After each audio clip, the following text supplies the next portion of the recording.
Et c'est donc grâce à l'émission que aujourd'hui je vis la plus belle des aventures. C'est un truc démentiel, on a eu des menaces de mort. Hein. J'ai plus de notoriété aujourd'hui que pendant l'émission.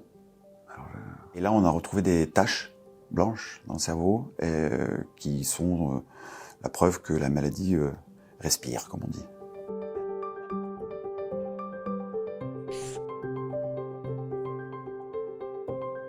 Alors, moi, un moment culte que je garde de ma saison, je crois que c'est... il y a deux moments. Un, la première fois où je vois Alexandre, je pense que tout le monde l'a vu, l'émotion qui a rempli mon corps. Et deux, mon mariage.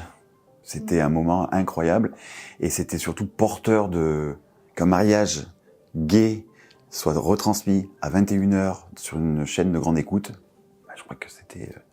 en termes de combat et de militantisme pour la cause, c'était génial. Je dis toujours que les belles histoires, elles sont pas dues au temps.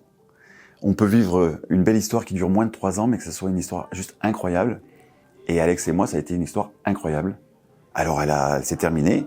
Il va d'ailleurs se marier maintenant. Je lui souhaite tout le bonheur du monde. Mais c'était incroyable. Voilà. Et je regrette pas. Je revivrais la même chose s'il fallait.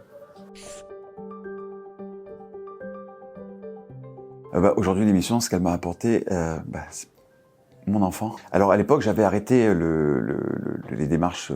J'avais un peu regardé l'adoption, puis les démarches de la GPA, parce que j'avais appris que j'étais atteint d'une maladie génétique incurable, qui s'appelle la maladie de Cadazil, et que donc, évidemment, tout seul, je me suis découragé. C'est grâce à ma rencontre avec Alexandre que, malgré la maladie, je me suis remotivé à la parentalité.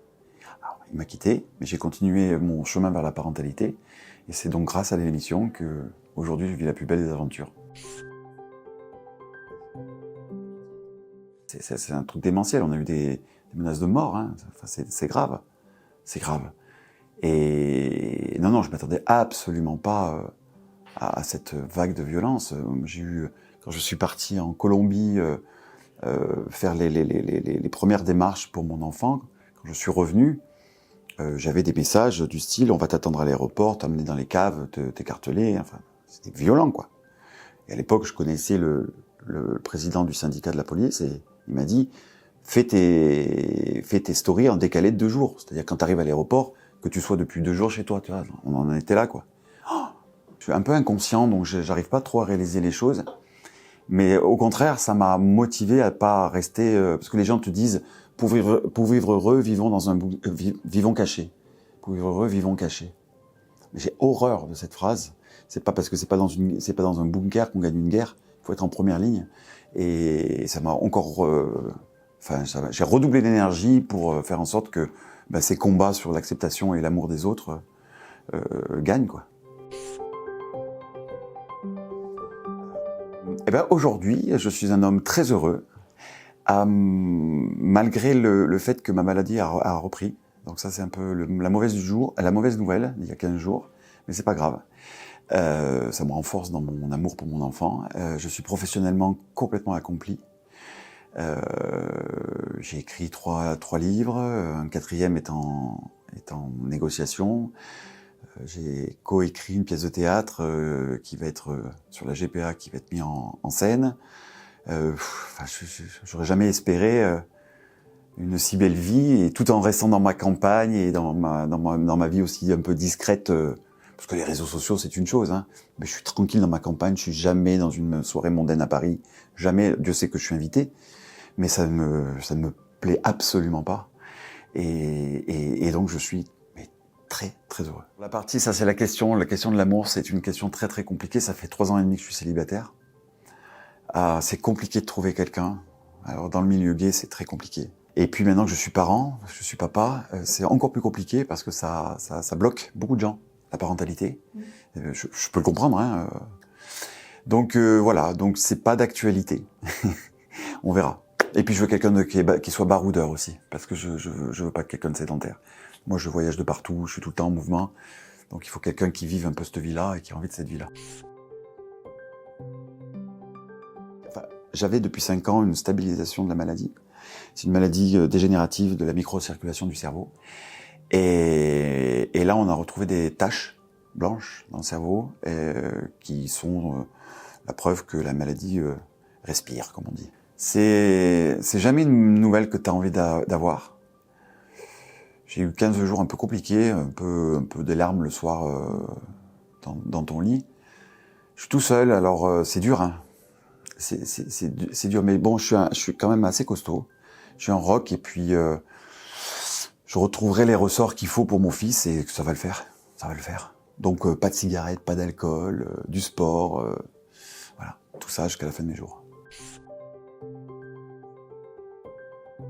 Alors, ce qui est incroyable, c'est que bizarrement, j'ai plus de notoriété aujourd'hui que pendant l'émission.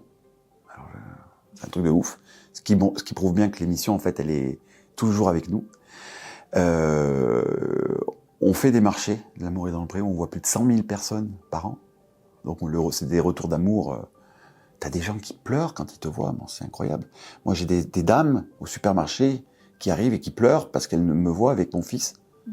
Donc c'est une dame l'autre jour qui est venue et qui a pleuré dans mes bras parce que elle avait accepté le coming out de son fils parce elle sait que son fils pourra être un jour papa. Grâce à Isio et à ma parentalité. C'est un truc de ouf, c'est un truc de ouf. Donc voilà, c'est que du bonheur. L'authenticité. Le succès, c'est l'authenticité. Il n'y a pas de secret. C'est le succès de l'émission, de la longévité de l'émission, c'est l'authenticité. Notre succès à nous, en tout cas cette notoriété sympa qu'on a, c'est l'authenticité. Je crois que le format de l'émission a un peu évolué. La nouvelle prod est un peu plus dans les cordes de ce qui se fait aujourd'hui. Tout en ayant les mêmes façons de filmer, les montages sont un peu différents, plus rythmés, plus jeunes, la façon de parler est plus, voilà, c'est dans l'air du temps. Et je crois qu'on ne perd pas les anciens, on les garde, mais on accueille des nouveaux jeunes. Moi, j'ai beaucoup d'enfants. Moi, j'ai beaucoup de jeunes de 20, 21 ans qui regardaient l'émission petit avec leurs parents, qui continuent à la regarder. C'est un truc de dingue. C'est un phénomène.